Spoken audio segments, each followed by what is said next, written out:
Assalamualaikum warahmatullahi wabarakatuh. Salam damai sejahtera untuk kita semua. Shalom, Om Swastiastu, Namo Buddhaya, dan salam kebajikan.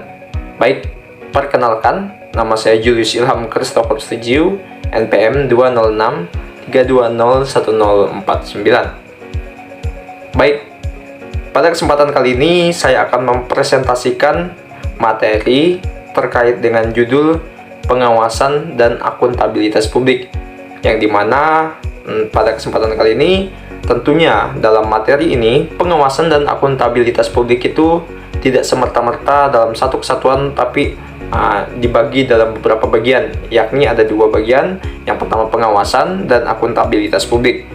Seperti apa? Mari kita simak video dan materi berikut.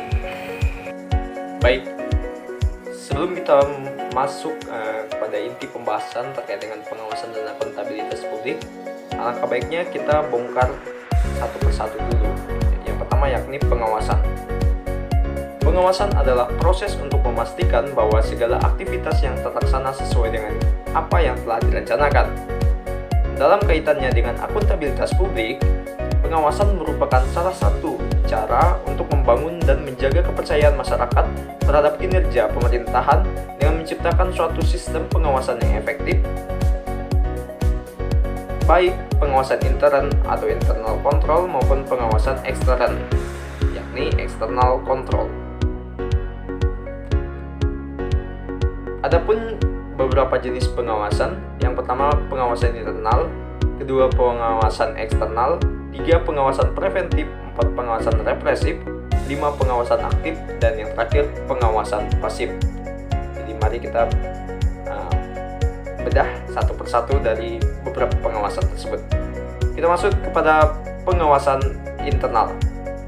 Pengawasan internal adalah pengawasan yang dilakukan oleh orang atau badan yang ada di dalam lingkungan unit organisasi yang bersangkutan. Pengawasan dalam bentuk ini dapat dilakukan dengan pengawasan atasan langsung. Jadi pengawasan internal adalah pengawasan yang terdapat pada unit atau organisasi bersangkutan, yang dimana pengawasan dilakukan secara langsung, baik dari atasan langsung maupun pimpinan yang telah ditunjuk sebagai orang yang ingin melakukan sebuah pengawasan tersebut. Yang selanjutnya pengawasan eksternal. Pengawasan eksternal adalah pemeriksaan yang dilakukan oleh unit pengawasan yang berada di luar unit organisasi yang diawasi. Misalnya adalah Badan Pemeriksa Keuangan BPK, yang merupakan lembaga tertinggi negara yang terlepas dari pengaruh kekuasaan manapun. Yang selanjutnya pengawasan preventif. Pengawasan preventif adalah pengawasan yang dilakukan terhadap suatu kegiatan sebelum kegiatan itu dilaksanakan, sehingga dapat mencegah terjadinya penyimpangan. Pengawasan preventif ini sendiri adalah pengawasan yang sebelum ada tindakan itu dilakukan. Jadi pengawasan yang dilakukan sebelum adanya suatu kegiatan itu berlangsung. Jadi itu meminimalisirkan kesalahan-kesalahan atau malpraktek yang terjadi dalam sebuah unit organisasi dalam melaksanakan suatu kegiatan, baik itu berupa internal maupun eksternal. Kemudian yang selanjutnya adalah pengawasan represif. Adalah pengawasan yang dilakukan terhadap suatu kegiatan setelah kegiatan itu dilakukan. Pengawasan ini biasa dilakukan pada akhir tahun anggaran, di mana anggaran yang telah ditentukan kemudian disampaikan laporannya. Setelah itu dilakukan pemeriksaan dan pengawasannya untuk mengetahui kemungkinan terjadinya penyimpangan.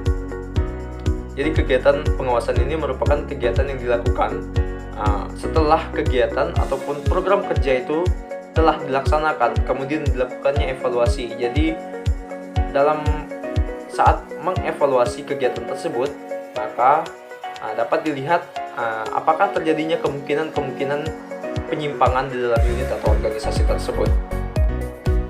Kemudian pengawasan aktif. Pengawasan aktif atau pengawasan dekat adalah bentuk pengawasan yang dilaksanakan di tempat kegiatan bersangkutan. Selanjutnya pengawasan pasif. Pengawasan pasif adalah bentuk pengawasan melalui penelitian dan pengujian terhadap surat-surat pertanggungjawaban yang disertai dengan bukti-bukti penerimaan dan pengeluaran. Jadi pengawasan yang secara tidak langsung dengan melihat data dan logisnya sebuah pertanggungjawaban atau sebuah laporan yang diberikan kepada badan yang memiliki hak untuk melakukan pengawasan tersebut.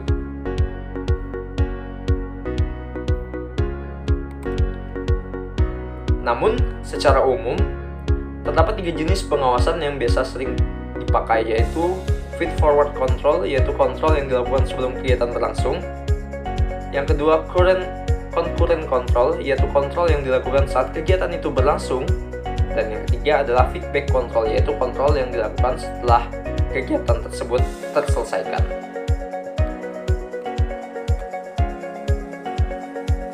Adapun pentingnya pengawasan publik, yakni terjadinya perubahan lingkungan perusahaan, terjadinya peningkatan kompleksitas perusahaan, meminimalisasikan tingginya kesalahan-kesalahan, kebutuhan manajer untuk mendelegasikan wewenang, menilai informasi dan mengambil tindakan koreksi. Jadi itu adalah pentingnya bagian dari pengawasan agar terselenggaranya kegiatan atau program kerja dari unit atau organisasi secara lancar, terpadu, akuntabilitas, dan transparan. Langkah-langkah melakukan pengawasan. Yang pertama, menetapkan standar, kemudian pengukuran kegiatan, selanjutnya membandingkan kegiatan dengan standar, dan yang terakhir melakukan tindakan koreksi, yakni evaluasi tadi. Faktor-faktor penghambat pengawasan. Yang pertama, kurang informasi mengenai data produktivitas, terutama melakukan perbaikan, dan acap kali terdapat kekurangan kemampuan untuk merincikan hasil yang dicapai oleh manajemen. Yang kedua, bidang tanggung jawab kurang cukup jelas dirumuskan, sehingga tidak jelas pula bentuk dan lingkungan pelimpahan tugas itu.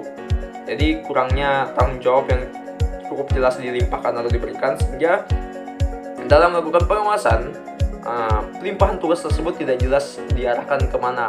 Jadi artinya yang melakukan pengawasan tersebut bingung untuk melakukan sebuah koreksi maupun tindakan-tindakan agar pengawasan itu berjalan lancar dan tidak terjadinya penyimpangan.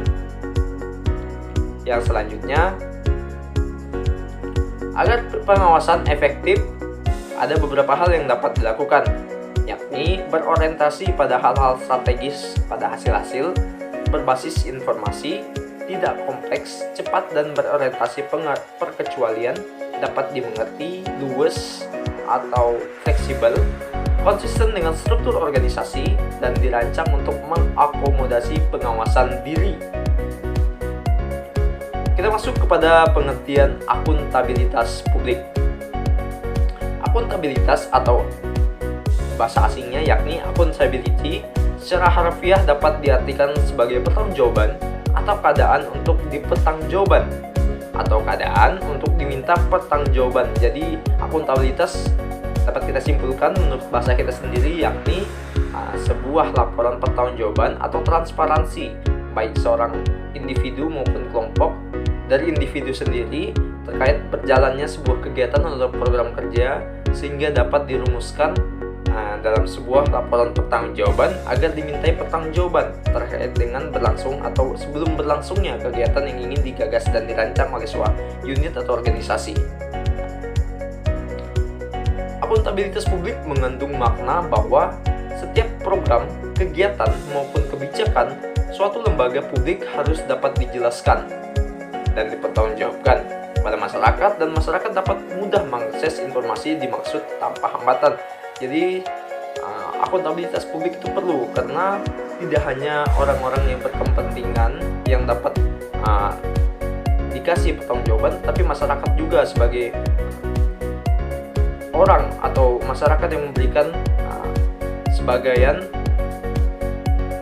berupa dukungan baik itu finansial seperti taat wajib pajak, sehingga adanya transparansi masyarakat tidak takut dalam hal memberikan sebuah wajib pajak mereka kepada pihak terkait, sehingga terjadinya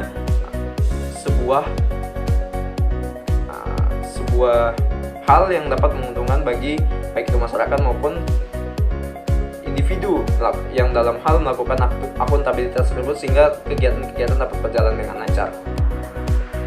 Akuntabilitas publik yang dilakukan organisasi sektor publik yang mesti dipenuhi organisasi sektor publik itu sendiri menurut Ellwood 1993 yaitu accountability for probity and legality, yakni akuntabilitas kejujuran dan hukum. Akuntabilitas hukum terkait dengan kepatuhan terhadap hukum, dan proses accountability atau akuntabilitas proses. Akuntabilitas proses terkait dengan apa prosedur yang digunakan dalam melaksanakan tugas sudah cukup baik dalam hal kecukupan sistem informasi akuntansi, sistem informasi manajemen, dan prosedur administrasi.